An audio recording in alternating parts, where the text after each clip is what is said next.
उत्तर प्रदेश का विधानसभा चुनाव का महासंग्राम जल्द ही शुरू होने वाला है। भाजपा एक तरफ कह रही है हम सरकार बनाएंगे, तो सपा एक तरफ कह रही है हम सरकार बनाएंगे, तो वहीं बसपा भी अपनी ताल ठोक करके खड़ी हो गई है कि उत्तर प्रदेश की कमान बसपा संभालेगी। वहीं कांग्रेस भी इस चुनावी संग्राम में पीछे नहीं है। आइए हम उत्तर प्रदेश के पूर्व मंत्री दिनेश सिंह के सुपुत्र समाजवादी पार्टी के विधानसभा प्रभारी से हम आपको मिलवाते हैं। 2022 का चुनाव में अपनी नैया कैसे पार करेंगे, उनसे एक चर्चा करके आपके बीच में इस मुद्दे को लाते हैं। आज हम आपसे मिलवाते हैं समाजवादी पार्टी के जो है भूतपूर्व नेता माननीय दिनेश सिंह जो है पूर्व मंत्री रहे, और दिनेश सिंह जी के सुपुत्र से हम आपसे मिलवाते हैं। और आज उनके आवास पर एक मुलाकात हो रही है, और इस मुलाकात की जो अहम कड़ी है, जो आने वाला 2022 का विधानसभा जो चुनाव है, उस पर हम करते हैं एक चर्चा।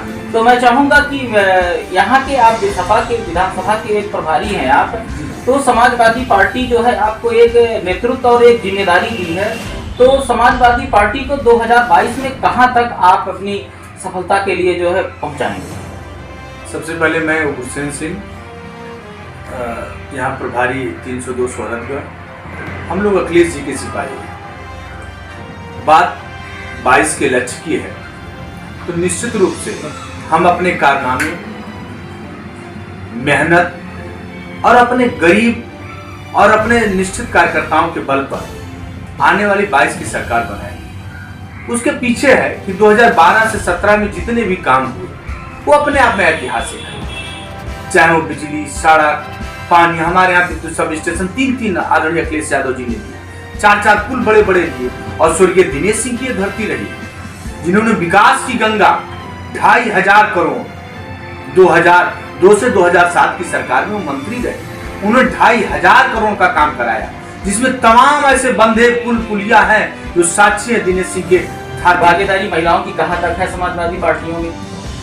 जैसे आप एक देखिए आज हमारे यहाँ आदरणीय चाहे पूजा यादव जी रही, जिला पंचायत के अध्यक्ष रही, हमारी माँ श्रीमती लालमोहन सिंह जी 2012 से लेकर के 17 तक मिले रहे, और तमाम हमारी अनीता द्विवेदी जी जो महिला सभा की जिला अध्यक्ष है, वो भी जिला पंचायत से। तमाम ऐसी भागीदारियां, यही समाजवाद ने सभी जातियों और सभी मतलब हिंदू, मुसलमान, महिला सबका समायोजन किया है। अखिलेश यादव जी ने किसी व्यक्ति विशेष की पार्टी नहीं दी, हमारे अखिलेश यादव ने सबका सम्मान, सबका विकास की बात की है। और यहाँ देखिए मेरी माँ भी मिले रही, और पूजा यादव जी जिला पंचायत अध्यक्ष, तो महिलाओं का भी समावेश है, जहाँ उचित सम्मान हम आदरणीय अखिलेश जी हमारे जो है सांसद जो रहे इनके चाचा जी, इन्होंने जो है क्या विलय इसमें कर लिया है कि अभी ऐसे ही है? राष्ट्रीय नेतृत्व का इस पर मेरा कुछ कुछ कहना नहीं, इस पर आपका कोई फीडबैक नहीं है। राष्ट्रीय नेतृत्व जो मेरा करेगा मेरे नेता अखिलेश यादव जी, बाकी कुछ नहीं दुनिया में। देखिए मेरा पूरा समर्पण अपने नेता के प्रति, और नेता के लिए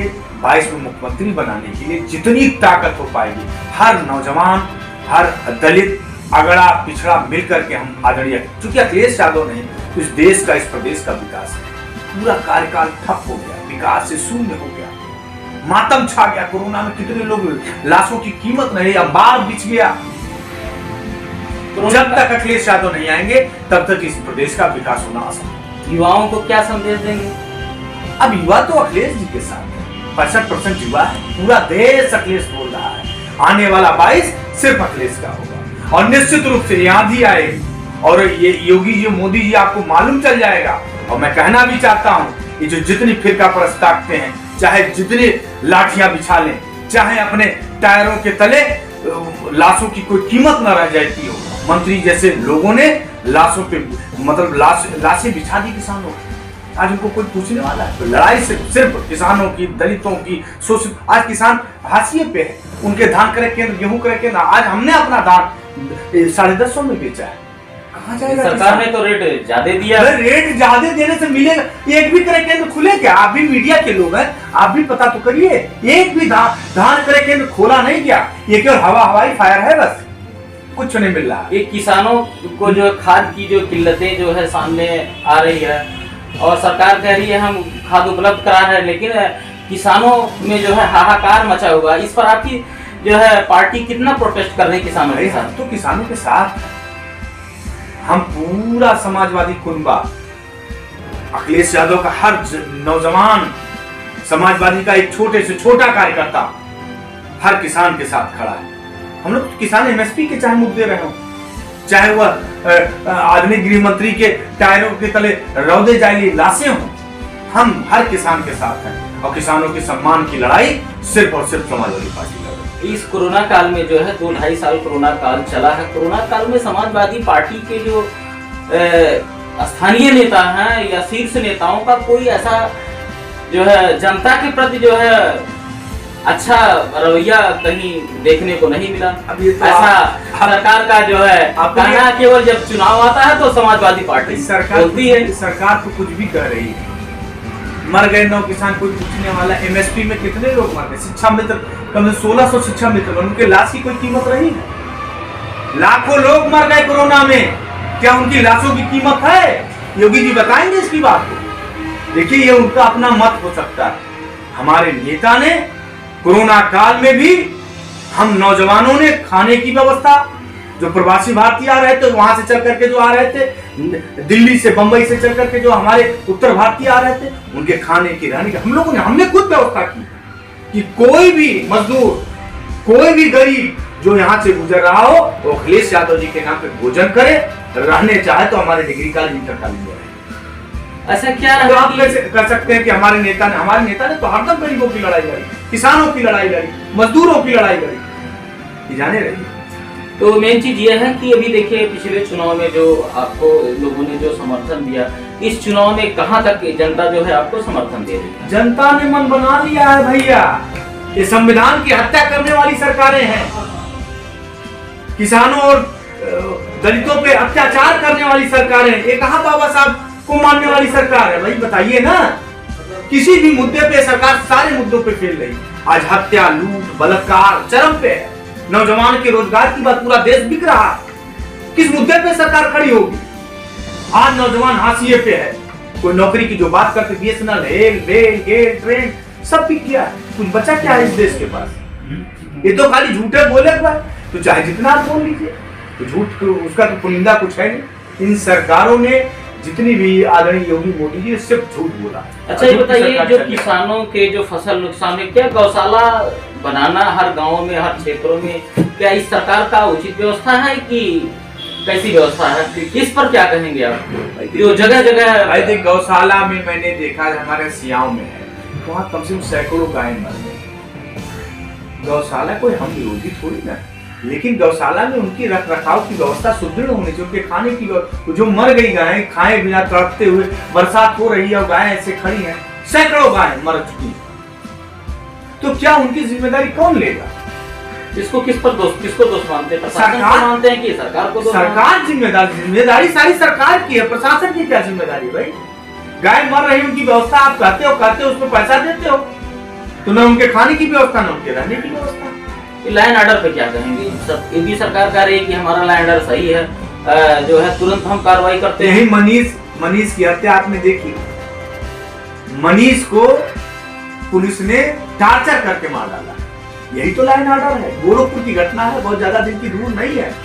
हाथरस की घटना देखिए, रेप होता, बलात्कार होता, तो ये सरकार कहीं भी रोज रेप, हत्या, बलात्कार, लूट चल रहा है, कहीं बता दे सरकार।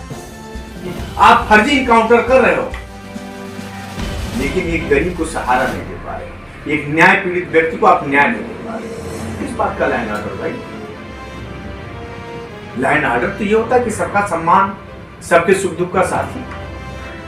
कभी कुछ नहीं, सरकारों ने कुछ नहीं किया। लाइन ऑर्डर फेल है, हत्या, लूट, बलात्कार चरम पर, यहाँ तक कि यहाँ के पुलिस प्रशासन मिलकर के जबरिया ऑनलाइन चालान कर देते, हजारों लाखों लोग परेशान है। यदि इस विधानसभा में आपके हाथों में अगर जनता कमान सौंपी तो जनता के लिए क्या करेंगे आप? देखिए, हमारी सरकार की जो मंशा है, गरीब शोषित समाज का अंतिम है, उसकी लड़ाई। हमारे यहाँ सबसे बड़ी समस्या बाढ़ की डूबिश का है। पुल मतलब बंधे हैं, रेगुलेटर है, सड़कें हैं। जो भी हुआ स्वर्गीय दिनेश सिंह के जमाने में, जो भी हुआ आज स्टेडियम देख लीजिए, आज तमाम तहसील देख लीजिए, आज जितनी सड़कें हैं सब स्वर्गीय दिनेश सिंह की ख्याति बनी हुई है। आप उनके चाहे पत्थर देख लीजिए, शिलापट देख लीजिए, सब कुछ क्यों अखिलेश यादव जी की सरकार और माननीय मुलायम सिंह जी की सरकार ने। बाकी सरकारों ने सिर्फ और सिर्फ झूठ बोला। नहीं, आप क्या जनता को संदेश देंगे कि मतलब मान लीजिए आपको विधायक बनाया यहाँ की, तो देखा नहीं सर जनता ने 5 साल बना 50 साल, 5 साल में जो स्वर्गीय दिनेश सिंह के परिवार ने कर करके इतिहास रचा है, उन 50 आज भी तो एमएलए हैं ना लोग, कोठी तो बना लिया लोगों ने, 100 करोड़ की कोठी बन रही है, इसका कौन जिम्मेदार?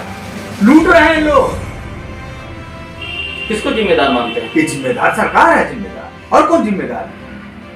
विधायक जब शून्य हो जाए, जनता के सम्मान की लड़ाई कौन लड़ेगा? जनप्रतिनिधि का काम ही है कि जनता के हक हकूक के लिए लड़ना। कौन लड़ेगा फिर किस पे विश्वास करेगा? लोकतंत्र की हत्या तो हो रही है सरकार। अब देखिए ना, रोज हत्या पे हत्या हो रही है, लूट पे लूट, बलात्कार पे बलात्कार हो रहा है। इसका जिम्मेदार सिर्फ और सिर्फ उत्तर प्रदेश की सरकार है। अभी आप हुसैन जी से बात